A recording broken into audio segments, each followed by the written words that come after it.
Hello everyone, today we're reviewing the M10 self-propelled gun from Models. This is a late version and I will show you how to assemble and paint it better than just an average level.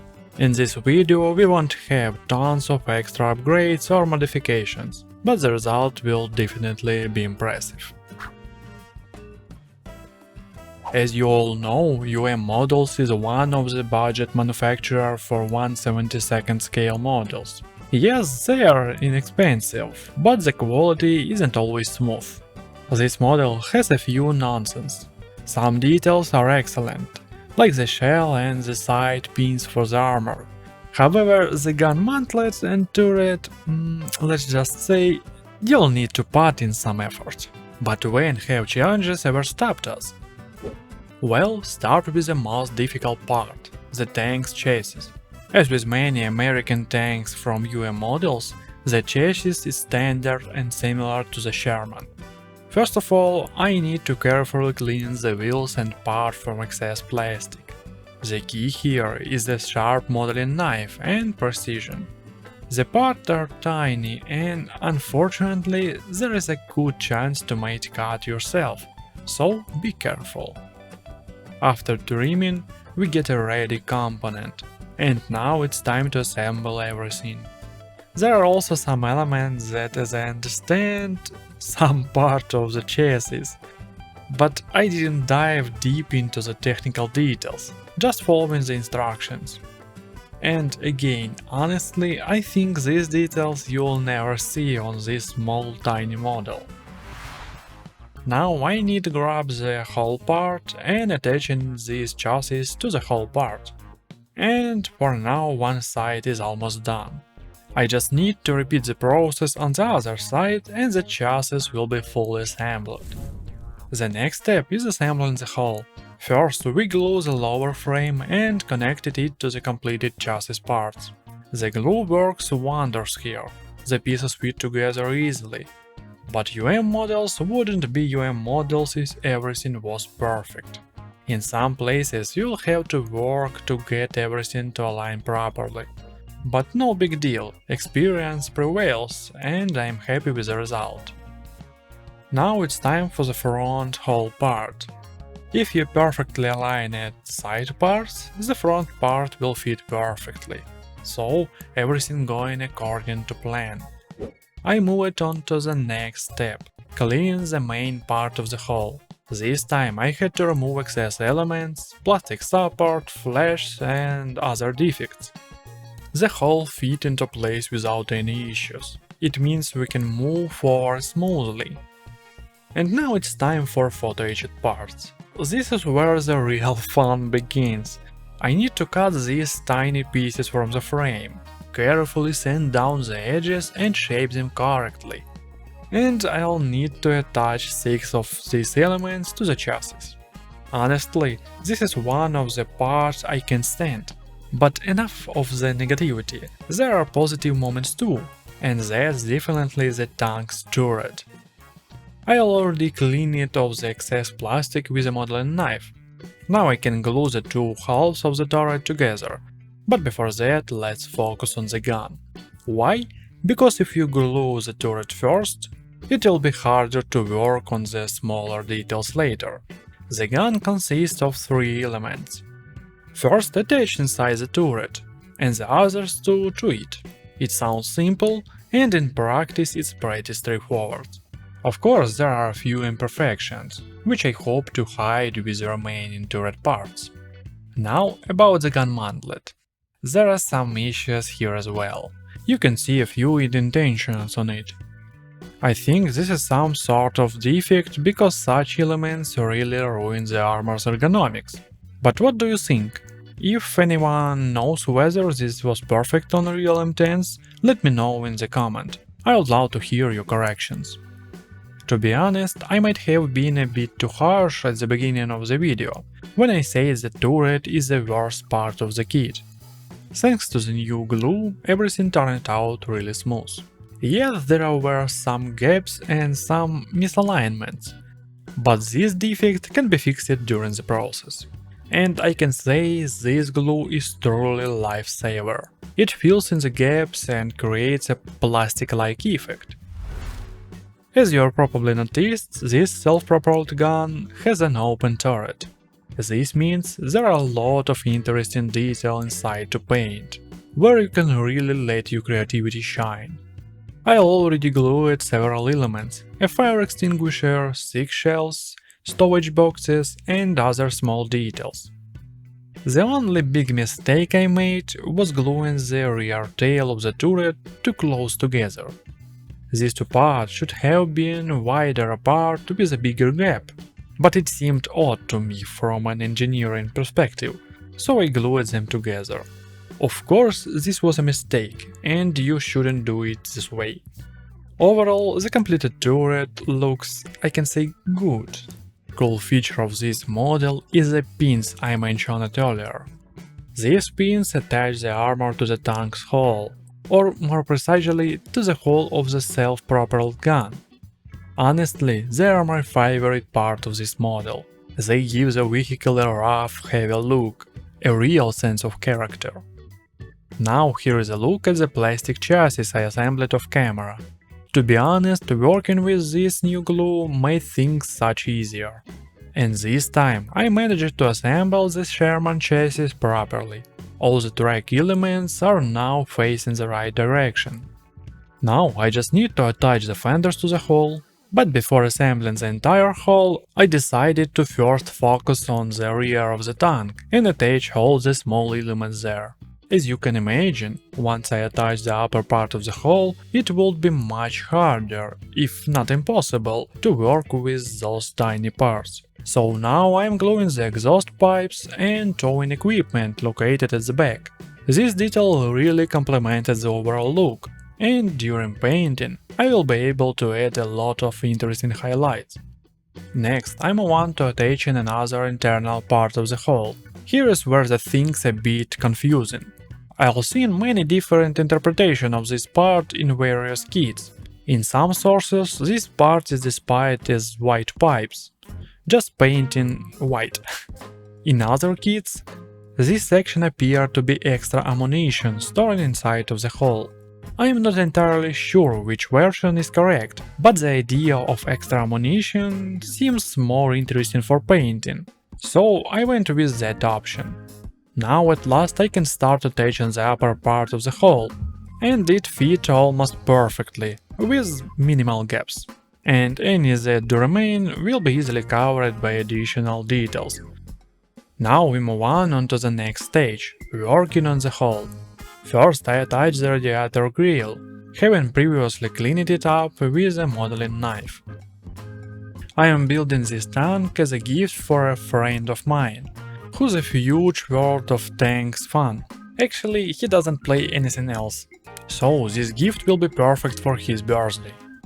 And now we move on about what I've done off camera. This includes 2 protective fenders and a strip with bolt that covers an unsightly gap between the upper and lower hull section. Yes, I know you can see my fingerprints and some excess glue here, but no worries, it's not super glue, so all the imperfection will be hidden once we paint it.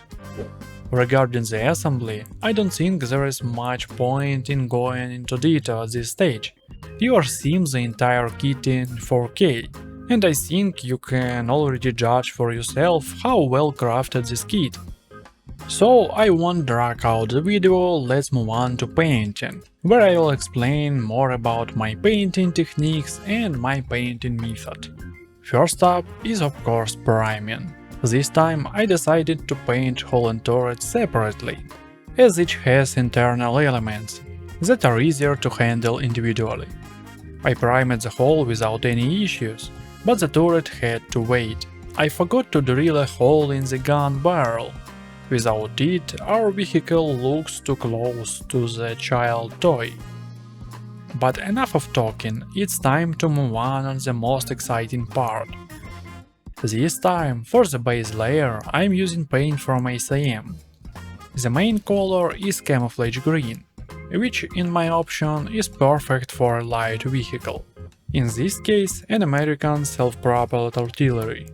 The color applied to the model perfectly, dries quickly and has a pleasant matte finish. The entire hull and turret were painted in this color, but that's not all. We need to add some volume, and for this I used a brighter and more vibrant shade, neon green. I applied just a little bit to refresh the look and create a slight contrast. To show you the difference, I used a wooden base to demonstrate the effect. Then I carefully applied this color to the upper parts of the tank, allowing me to create a gradient transition, more saturated tones on the top and duller ones on the bottom.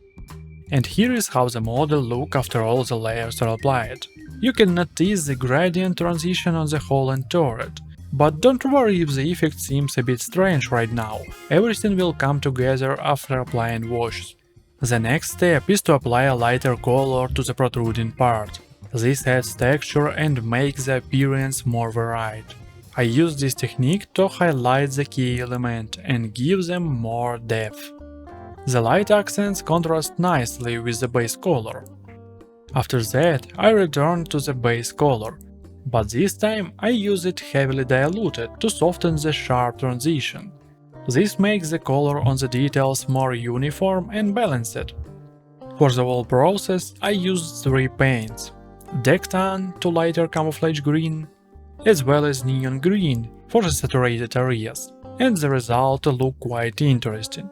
Of course, more advanced technique like pre-shading or post-shading could have been used, but this is essentially an element of post-shading, and I am very pleased with the result.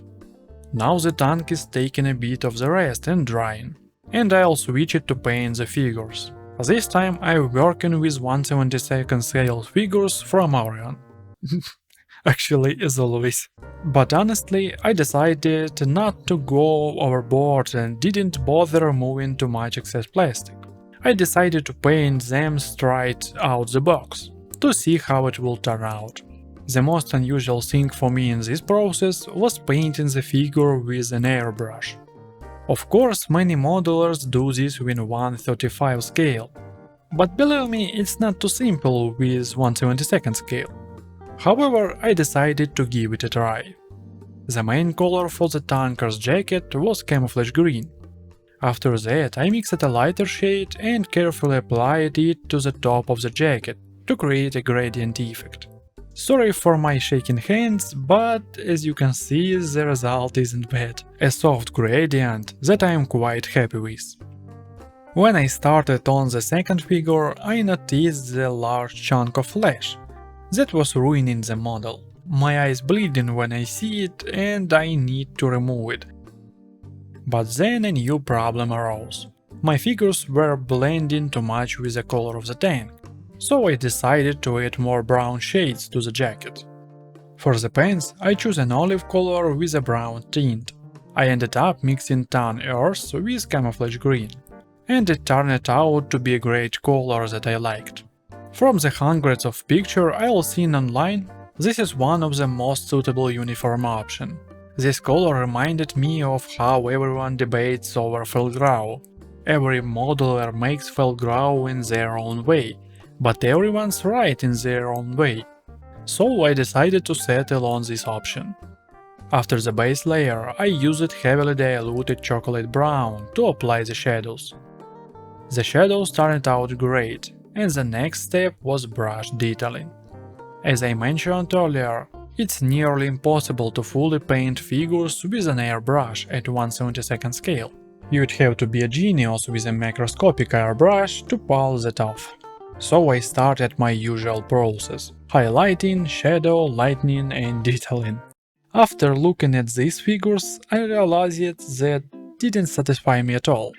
So in the evening, while sipping tea, I decided to redo the figures off camera. As you can see, the result is much better. But to be honest, I'm not sure what more one can expect from Orion figures. Now that the figures are ready, we return to our vehicle. I used an enamel wash from AK Interactive called Interior and started applying it to the model. Although, to be honest, even if you overdo it, the enamel wash is easily removed with thinner, so you can freely experiment and wipe off any excess. Once the wash dried, it was time to remove the excess. I moistened the brush in enamel thinner and gently removed the excess with light stroke to create a withered effect on the whole. On the front, the technique was slightly different. I needed the shadows to sit evenly around the large balls on the armor. On the upper part of the hull, I tried to apply the wash only in specific areas to draw attention to the key detail. The tank turret is a different story. I especially like it that I couldn't resist replacing the factory-made hand holes with my own, made from copper wire. I think they improved the model appearance. The wash added depth and artificial shadows, especially considering that the model is 1/72nd scale. I am more than happy with the result. And now it's time to focus on painting the internal detail of the turret. I started with painting the shells. I decided to make them a bright bronze color so they will stand out. I didn't have a darker shade, so I used this bright color and will tone it down later with a wash. I painted the tips of the shell black, and then I moved on to the machine gun on the top of the turret, painting it dark grey. I decided to make the crew seats look like leather, and used chocolate brown for that. After the paint dried, I added some German pale brown with a dry brush technique to create a worn effect. And of course I overdid it with this effect, but it will be fixed after applying a wash. Now I am moving on to adding wear and tear to the protruding parts of the turret. For this, I mixed Dectan and camouflage green. Next, I worked on painting the fire extinguisher. I decided not to use light red and went with Shadow Flash from the Panzer XS series.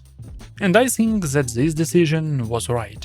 And yes, I know someone will say I placed the fire extinguisher incorrectly, but there is a reason for that. There was a huge hole in the turret left after moving the suppers during casting. To cover that hole, I decided to move the fire extinguisher to this spot. It may not look perfect, but at least the fire extinguisher covers up the necessary hole. After finishing with the turret, I moved on to the hull of the vehicle. As with the turret, I applied light paint to all the protruding elements. Bolts and nuts holding the armor, sharp edges, and other details. As I'll say it 1,000 times before, this technique gives model volume, creates a battle-worn effect and makes the model more expressive.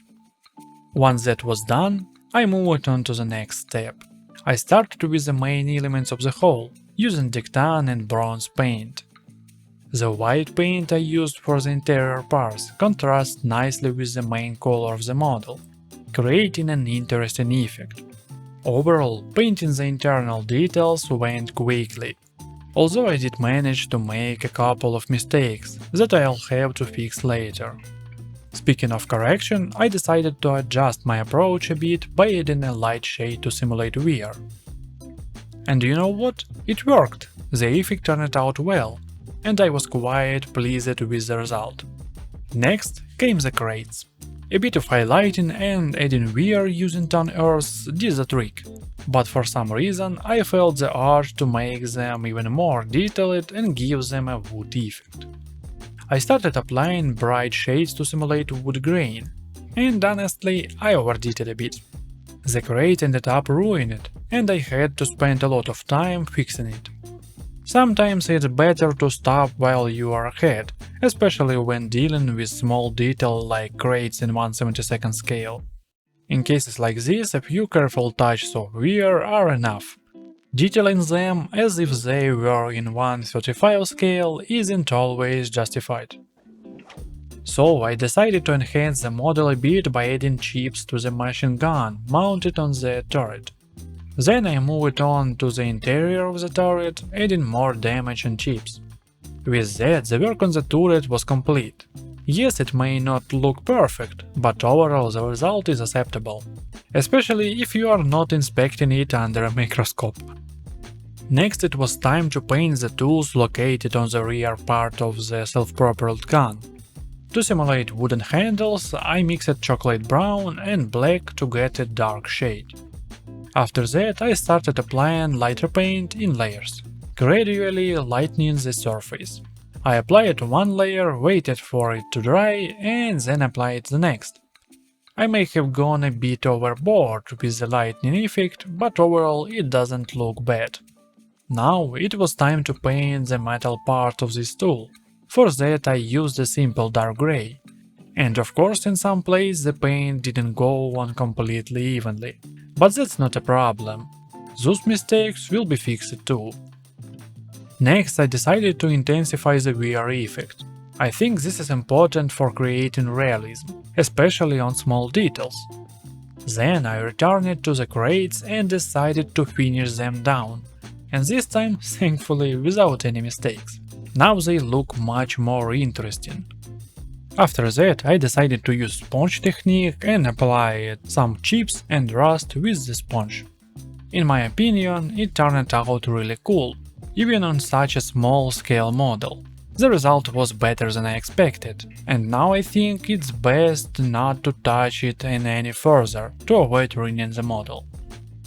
Now we move on to painting the tracks, and yes, I work a bit chaotically, but that's my style. I can't focus on one detail until it's finished. I get tired and switch to something else to keep my interest in the work. Painting tracks are simple. First I painted them black, then added 2 washes with acrylic rust. It didn't turn out perfectly, but it is what it is. Then, using the dry brush method, I applied gunmetal color and fixed the smaller mistakes I made earlier. After that, I added a few chips on the chassis and applied a light dirt effect. With that, the painting of the chassis was finished. These elements are made of aluminium, and to highlight their wear, I used the dry brush method with aluminium paint. I add some damage and it's done. It's actually aluminium painted with olive color, and I think it looks not bad. And here, ladies and gentlemen, is the late version of the M10. Honestly, I could stop here. Just glue it to a wooden base and give it to a friend, so they can admire the model on their shelf or desk. But no, I wanted to finish the job. So I decided to apply a matte varnish to tone down the brightness of the decals. The varnish reacts with enamel paint, and the whole model covered in a white crust. It started looking like someone dipped my vehicle in milk, and it dries in the sun. Trying to wash it off with warm water didn't work, so I decided to save the situation with weathering. Using a cardboard mask and an airbrush, I applied a layer of dust to cover the damage. Unfortunately, I couldn't fully save the model, but the dust effect improved its appearance somewhat. After that, I used a wash again to add some dirt. And in the end, the tank looked quite battle-hardened, albeit with a lot of flaws.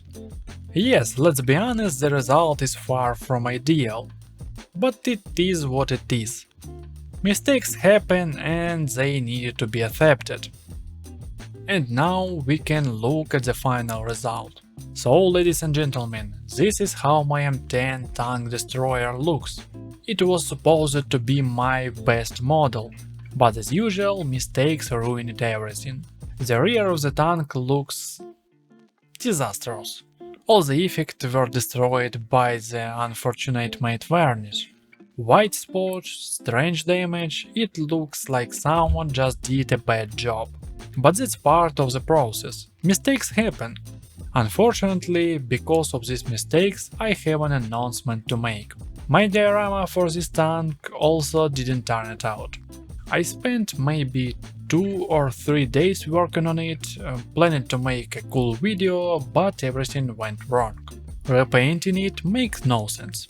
So there won't be a diorama video for this M10 tank destroyer, and this model will remain just as painted model. Even though I'm not very happy with this work, there is still something here. Leave your thumbs up, comments and recommend the video to your friends. And the last thing, I create my page on Thingiverse and Cults 3D. And on this page I have a lot of free stuff. It's some crates from World War II, it's some crates for Warhammer 40k. I create few new model every week, so you can have a lot of stuff for free. And nowadays when someone said I make it for free, people think that I am scammer. So guys, I make it for free, no scam, I don't need your money, just have fun with my model. Download it, print on your 3D printer, and one thing which I ask you, can you just show how you paint my model? I didn't have 3D printer and I just can't print this model. So that's it, it's end of this video. Thank you for watching and see you next time. Cheers!